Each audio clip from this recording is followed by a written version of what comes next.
मैं सरताज आलम, खबर 7 से। हम लोग उत्तराखंड के हल्द्वानी में, लेकिन हल्द्वानी मूल शहर में ना होकर हम गोला पार दानी बंगर के पास कालीपुर इलाके के अंदर इस समय मौजूद हैं और इस समय लगभग 8 से 8:30 का समय है। गोलापार निवासी वीरेंद्र हैं, वो काम करते थे क्लब महिंद्रा में। उसके बाद सिक्किम चले गए काम करने के लिए उसी कंपनी में। 1 महीने पहले आखिरी बार यहाँ से गए थे और अभी इतवार के दिन तकरीबन 4-5 बजे से गायब हैं, जैसा कि इनके पास फ़ोन आया। और उसके बाद तब से परिवार में एकदम सब रो रहे हैं, परेशान हैं, खाना नहीं खा रहे हैं। तकरीबन 6 भाई बहन इनके हैं और 7वें वो थे। तो ये आप हैं, ये इनके बच्चे हैं, 3 बच्चे हैं इनके, पत्नी हैं, भाई हैं, सभी लोग यहाँ पर इकट्ठे हैं। जाएं तो जाएं कहाँ। तो चलिए इनसे बात करते हैं और इनसे पूरी बात पता करते हैं। क्या नाम है आपका? सर रविंद्र नाम है मेरा। रविंद्र, क्या हुआ है? सर आज से 1 महीने पहले मेरा भाई जो है यहाँ पूजा थी हमारे घर पे, तो घर पे आया था। उसके बाद वो जो है अपना फिर वहीं को चले गया। यहाँ गैंगटॉक लिंगटोंग करके नाम है वहाँ का, वहाँ क्लब महिंद्रा में वो स्टॉक मैनेजर के पोस्ट पे इस टाइम पे। सर वो पिछले ये संडे के दिन से जो है वहाँ से गायब है। वो 2 दोस्त जो है नदी किनारे नहाने गए, खाना पीना जो भी उन्होंने वो किया हो। अब मेरा भाई शराब तो पीता नहीं था सर, वो दूसरे बंदे ने शराब पिया और वो जो दारू पी के वो दोनों, फिर वो कह रहा है कि मैंने उससे बात करी, वो बोला कि हम दोनों कमरे में आए हैं और कमरे के आने के बाद मुझे नशा हो गया था, मैं सो गया। वीरेंद्र ने मुझसे बोला कि क्या बोलते हैं, मैं भी आ रहा हूँ 2 मिनट में, वॉशरूम करके आ रहा हूँ। तो सर जब से मेरा भाई जो है वो मिल नहीं रहा है। मैंने वहाँ पर जो अभी जो क्लब महिंद्रा वाले हैं उन लोगों ने भी वहाँ पर NDRF की टीम और पुलिस प्रशासन वहाँ पर जो है छानबीन कर रहे हैं नदी किनारे किनारे। अब सर कहाँ तक कर रहे क्या कर रहे हैं तो हमें मालूम नहीं। बता रहे कि हमने यहाँ तक छानबीन कर दी है, यहाँ ढूंढ रहे हैं, वहाँ ढूंढ रहे हैं। और आज की डेट में मेरा भाई भी वहाँ पर गया है सर, जो सबसे बड़ा भाई है हमारा, और ये भाभी हमारी, इनका जो भाई है वो गया है। मैं सर ये कहना चाहता हूँ कि हमारे भाई को जैसे भी हो, सरकार से निवेदन है कि हाथ जोड़ के निवेदन, सर हम कैसे देंगे, छोटे छोटे बच्चे उनके, है ना, कैसे भी करके धामी सरकार से। और आपका भी बहुत बहुत शुक्रिया सर, आपको हमने रात को बुलाया और आप हमारे लिए यहाँ पर आए। मैं यही कहना चाह रहा हूँ सर, मैं कैसे भी करके शासन प्रशासन से कि मेरे भाई को जो है वो कैसे भी करके आप ले आइए, क्योंकि यहाँ पर सीन हो गया सर, वो सिक्किम में बहुत दूर है सर, हम तो उत्तराखंड से आगे कभी गए नहीं, हमारे बस की बात भी नहीं वहाँ जाना। अभी भाई को जैसे तैसे, हम मजदूर आदमी सर, कैसे करके हमने पैसे जुटा के एक भाई को भेजा, नहीं तो हमारा इतना बड़ा परिवार है, सभी जने वहाँ पर चले जाते हैं प्राइवेट जेट में जाके सर, उसमें जाके सर 10-12 हज़ार की क्या बोलते हैं वो करके हम वहाँ पर पहुँचे हुए। अब कैसे करे, क्या करे, गरीब आदमी क्या करेगा सर, अपने बताइए सर। जाने का ही नहीं हो पा रहा है, नहीं तो 2-3 भाई तो वहाँ पर जाते ही जाते हैं, है ना। अभी फिर मैं आज दिन में मैंने एक भाई से रिक्वेस्ट किया, बालम बिष्णु का नाम है, उनसे रिक्वेस्ट करके उनने बोला ऐसा करते हैं अजय भट्ट जी से आपको मिलवाते हैं। मुकेश बेलवाल जी के द्वारा उन्हें अजय भट्ट जी को एक एप्लीकेशन दी है कि जो हमारे नैनीताल लोकसभा के सांसद हैं। हाँ जी सर, हाँ जी, अजय भट्ट जी के द्वारा एक एप्लीकेशन दी गई। तो उनने बोला कि आप टेंशन मत लो, हम जो है इसमें कार्रवाई करेंगे। और मेरे सामने उनने व्हाट्सएप में वो फोटो आगे प्रशासन जिसको भी भेजी हो, इतना में नॉलेज भी नहीं है, उनको भेजी। उसका बोला कि अभी जो है आपको वहाँ जाके एक रिपोर्ट लिखाइए और उस रिपोर्ट की कॉपी जो है हमको व्हाट्सएप में आप सेंड कर दीजिए। उसके बाद वहाँ पर की टीम जो है वो लग जाएगी। वैसे सर पुलिस प्रशासन ने वहाँ पर अच्छा साथ दिया। मैं गैंगटॉक की पुलिस से भी, प्रशासन से भी और अपने उत्तराखंड के धामी सरकार से, सभी से निवेदन करना चाहता हूँ कि जैसे भी हो, जैसे करके मेरे भाई को तुम वापस ला दीजिए सर। बेस्ट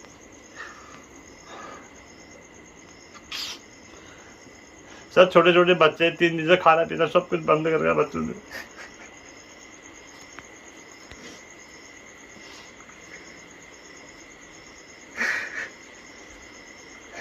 सर 3 दिन से खाना नहीं खाया, कुछ खो नहीं पाया। रात रात में पूरा गांव, पूरा भाई लोग हमारे सभी लोग यहाँ पर जग रहे हैं, सभी देख रहे।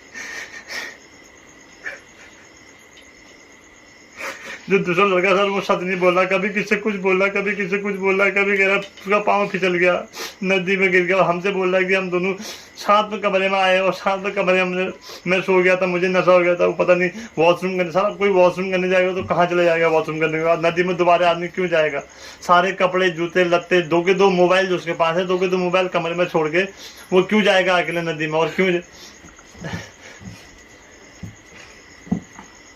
मैं सर हाथ जोड़ के निवेदन है धामी सरकार से भी, कैसे करके मेरे भाई को ढूंढ निकालिए, भाई कुछ भी करके सर। उत्तराखंड में होता सर हम खुद ही चले जाते, लेकिन क्या करें अभी हमसे हमारी पहुंच से सर 1500-1600 किलोमीटर दूर है। तो आपके पास फोन कैसे पता लगा कि वीरेंद्र वहाँ पर नहीं है कमरे पर? वो पता कैसे लगा था? 11:30 बजे के टाइम में भाभी के पास वीडियो कॉल आई थी, तो इनने बातचीत करी। उसके बाद इन्होंने कहा मैं अभी मार्केट में हूँ, मैं अभी बात नहीं कर सकती हूँ, मैं थोड़ी देर में कॉल करूंगी। 5 बजे टाइम में इनके सालिग्राम है, इनके पास वहाँ के जीएम का कॉल आया, जो जनरल मैनेजर होता है उनका फोन आया, बोला कि आपके जो घर का नंबर है, कॉन्टैक्ट नंबर है वीरेंद्र के घर का नंबर, वो दे दीजिए, क्योंकि उनके पास हमारा किसी का भी नंबर नहीं था। एचआर का फोन आया था। हाँ सर, एचआर का फोन आया तो उनने बोला कि उनके घर का नंबर दे दीजिए। फिर उनने घर का नंबर सर भाभी का दिया, तो भाभी का फोन आया कि क्या बोलते हैं, तुम्हारे पति जो है सुबह से नहीं मिल रहे हैं और नहाने गए थे, पता नहीं कहाँ गए थे, गुम हो गए हैं। तो इस चक्कर से इनने इत्तला कर दी थी।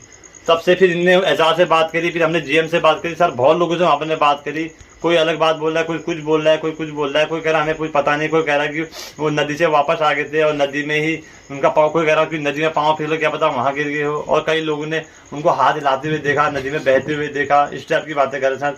वो जो लड़का जो साथ में गया था वो भी मतलब झूठी बोला सर, कभी किससे कुछ बोला, इनसे अलग बोल रहा है, मुझसे अलग बोल रहा है। और सर 1 महीने पहले किसी 2 लड़कों ने उनको धमकी भी दी थी कि क्या बोलते हैं, उनकी ऐसी तू मैं हो गई सर। तो उनसे बोला कि क्या बोलते हैं, तुझे मेरा भाई आएगा तो मेरा भाई बताएगा। अब उसका भाई क्या बताएगा सर, मुझे उन्हीं पर ज़्यादा वो हो रहा है कि कहीं उसने मेरे भाई को कुछ खिला पिला के सर कुछ कर ना दिया हो। और एक तो उनकी भाषा है सर, हमारे समझ में आ रही है, उनका फ़ोन भी कर रहे थे, उनकी भाषा, मैंने कल पुलिस हेल्पलाइन में भी बात की थी, तो उनकी भाषा थोड़ी सी मेरे समझ में नहीं आई सर। वो अंग्रेजी बात करते थे, अंग्रेजी हमको इतनी आती नहीं है।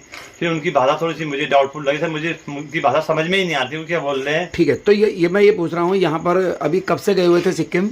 सर उनको अभी लगभग 1 साल लगभग हो गया वहाँ पर। उससे पहले कहाँ काम करते थे? सर उससे पहले वो नकुचा ताल में महिंद्रा क्लब है, वहाँ पर 10 साल उन्होंने काम किया, वो होटल जो था लीज पे था।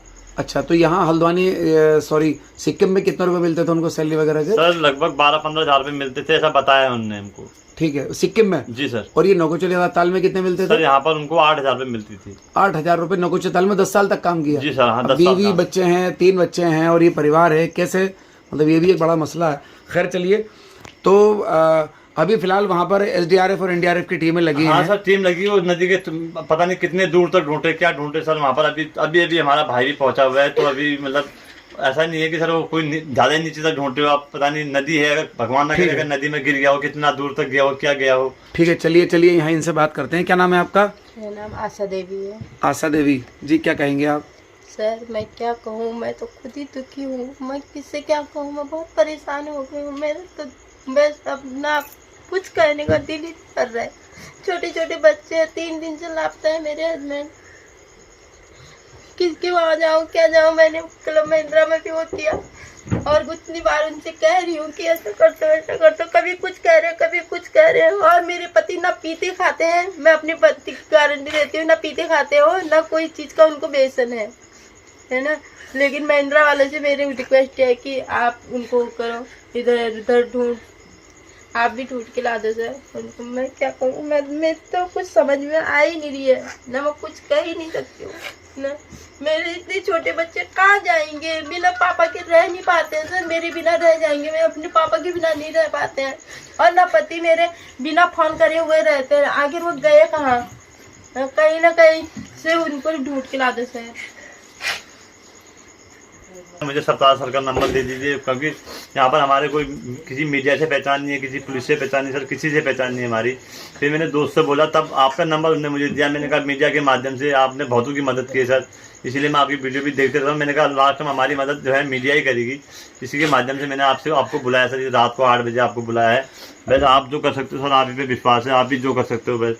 चलिए, आपका नाम क्या है? नवीन चंद सर। नवीन चंद, तो यहाँ आपने मतलब उत्तराखंड सरकार से बात की, जैसे आप अजय भट्ट साहब से मिले जी, तो यहाँ अपने अधिकारियों से अपनी बात बताई है? जी हाँ या पहुँचाई है उन तक बात? सर, बात पहुँचाई थे। सुबह से 3 दिन हो गए भागा दौड़ी करते करते, घर पे किसी ने खाना खाया, सारे बच्चे मायूस हो गए, रोते रोते सबका बुरा हाल है। कहाँ हमने कह दिया, सब कह दिया सर, पुलिस कोई हमारी सुन नहीं रहा है, ना कोई खबर आ रही वहाँ से। कोई कहता है कि ये नदी में डूब गया, कोई कहता है कि रात दिन रेस्क्यू चला रखा है, उसका एनडीआरएफ की टीम लगी है, पुलिस लगी है, थाने चौकी वाले कार्रवाई कर रहे हैं। देखिए हमारे कोई नहीं। रक्षाबंधन का त्यौहार आ रहा सर, हर साल हमारी बहनें वहाँ रक्षाबंधन भेजती थी।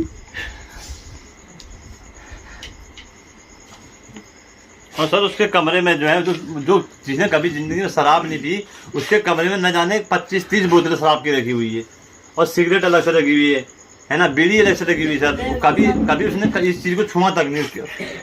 अभी फोटो भेजी वहाँ से कि ऐसा करके, तो वहाँ पर जो है अभी सिगरेट हो गया और बोतलें हो गई, दारू की, बियर की बोतलें हो गई, ये सब रखे हुए हैं यहाँ। तो आपके जो मम्मी पापा हैं उनको सर उनको तो बताना ही नहीं, उनको बता देंगे हार्ट फेल होकर मर जाएंगे सर। वो बहुत बुजुर्ग है, उनकी तबीयत भी खराब है, मेरे पापा की तबीयत खराब है, वो भी हरिद्वार में है। वो मम्मी भी पापा भी दोनों वही है। अगर उनको इनकी खाली खबर भी पा रहा, उन सबको फ़ोन में कह रखा कि तुम किसी कोई भी कुछ भी करो, उनको मत। तो ये देखिए कुछ ये एसडीआरएफ और एनडीआरएफ की टीमें वहाँ पर लगी हुई हैं नदी के आसपास।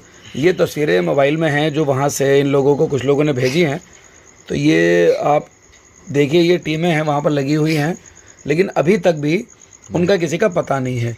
उसके अलावा उसके कमरे की एक वीडियो है जहाँ पर पुलिस वगैरह वहाँ पर है। जो ये बात बता रहे हैं यहाँ शराब की बोतलें जो इसमें नज़र आ रही हैं, लेकिन इनका कहना है कि वो जीवन में कभी उसने शराब नहीं पी, कभी नहीं पी सर, शराब उन्होंने कभी नहीं पी। लेकिन यहाँ पर ये नज़र आ रही हैं जैसे कि ये खुद ही ये वीडियो यहाँ पर ये दिखा रहे हैं। पुलिस वगैरह भी यहाँ पर इन्वेस्टिगेशन कर रही है, लेकिन फ़िलहाल वीरेंद्र का पता बिल्कुल नहीं है और नदी में भी उसको ढूंढा जा रहा है और 3 दिन हो गए।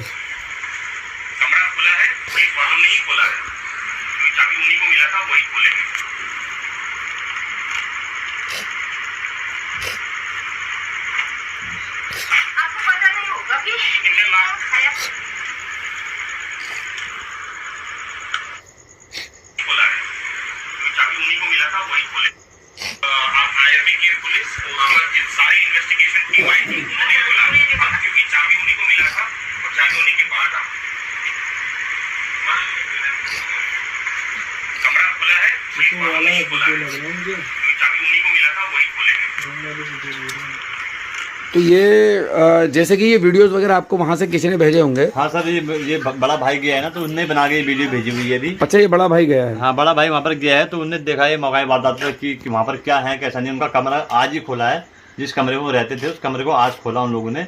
तो उस कमरे में देखा कि ये है, जबकि वो कहते कि चाबी और उसकी टी शर्ट जो है वो नदी किनारे पत्थर में रखी हुई थी, ऐसा बोल रहे थे। आज कहाँ से खोल दे यार, पहले खोल रखा है ना। आप उनने पहले खोला हो, लेकिन आज दिखा रहे हो ये। आप देखें खानदान के लोग, पड़ोस के लोग, यहाँ पर सभी लोग जमा हैं और फिक्रमंद हैं सबको लेकर। हर घंटे जी ऐसा ना, मतलब कमरा पहले खोल रखा है। जो गई है वहाँ पे टीम, उन्होंने फोन सब यूज कर रखा। आप जाके ये मतलब ये जो वीडियो दिखा रहे हैं वो, तो मतलब वो इसमें शराब की बोतलें जो भी चीज़ दिखा रहे हैं ये गलत चीज़ है। जब वो शराब पीता ही नहीं था, मतलब कोई चीज़ ही नहीं होती थी उसमें, तो मतलब वो उसको जबरदस्ती मतलब दोबारा दिखाया गया कि मतलब ताला लगा हुआ था, ये चीज़ थी। जी जी जी जी जी। चलिए, तो अब आप क्या चाहते हैं? आप सरकार थे, आप रिक्वेस्ट कर सकते हैं। हमको हाथ जोड़ के विनती है महिंद्रा क्लब वालों से भी और उत्तराखंड सरकार से भी विनती है, सिक्किम सरकार से भी विनती है कि हमारे भाई को बेस्ट कुशल वो जैसे भी है उनको बेस्ट प्राप्त करा जाए, उनको ढूंढने में उनकी हमारी मदद की जाए बेस्ट सर। और इसके अलावा हम क्या कर सकते हैं? इनको ला दो, कहीं ना कहीं से ढूंढ के ला दो उनको सही सुरक्षित। वो मैं 12-13 साल उनके साथ रही हूँ भीमताल में, हम साथ ही रहते थे, अभी हाल में ही आए हैं। लेकिन मेरे पति, मैं अपने पति की गारंटी दे रही हूँ, वो कोई चीज में ऐसी चीज में व्यसन नहीं करते और ना वो कोई आत्महत्या कर सकते हैं। तो ये देखिए जो वीरेंद्र है, वीरेंद्र का परिवार 5 भाई सब मिलाकर हैं, 2 बहन, 7 लोग हैं, सब परेशान हैं। उनकी वाइफ और 3 बच्चे, वो भी सब परेशान हैं। और ये इस बात को लेकर परेशान है कि इन्वेस्टिगेशन के दौरान वहाँ पर कमरे में जो भी चीज़ें इनको मिल रही हैं, ये कह रहे हैं कि लंबा वक्त गुजरा है, लेकिन इस तरह की कुछ नहीं है और सुसाइड वगैरह भी नहीं कर सकते, हिम्मत ही है, जैसे कि अभी हम लोगों से इनकी बात हुई है। तो एक बड़ा मसला ये भी है कि देखो उत्तराखंड से लोग मतलब 12-15 हज़ार रुपये की जॉब, लगभग 13 हज़ार रुपये की जॉब बता रहे हैं, 13 हज़ार रुपये के आसपास इन लोगों को मिलते थे। और नकुचो ताल में जब काम करते थे तो 8 हज़ार रुपये मिलते थे। अब 3 बच्चे, पत्नी हैं, माँ बाप हैं, परिवार है, सभी लोग हैं, बहुत कम सैलरी पर उत्तराखंड के लोग इधर से उधर काम करते हैं। और फिलहाल वीरेंद्र किस मुश्किल में है ये अब सरकार को वहाँ तय करना होगा, सरकार को ढूंढना होगा। और उत्तराखंड, सिक्किम की सरकार को और उत्तराखंड सरकार से ये लोग मदद चाहते हैं कि जो यहाँ के मुख्यमंत्री हैं वो इस पूरे मामले में दखल करें, प्रशासन है वो इस पूरे मामले में दखल करें और वीरेंद्र को उसकी जो तलाश करने में और मदद कर सकें, उसको ढूंढ पाएँ। परिवार यहाँ पर बहुत परेशान है, रो रहे हैं, घर में खाना नहीं बन रहा है। और जो आसपास के लोग हैं वो हर मिनट हर घंटे इस गांव में सभी लोग इकट्ठा होते हैं, इनके घर में आते हैं और जानकारी लेते हैं कि क्या हुआ। तो साथियों, हम ये कवरेज आप तक पहुंचा रहे थे। आपको हमारी एक लाइव कैसी लगी?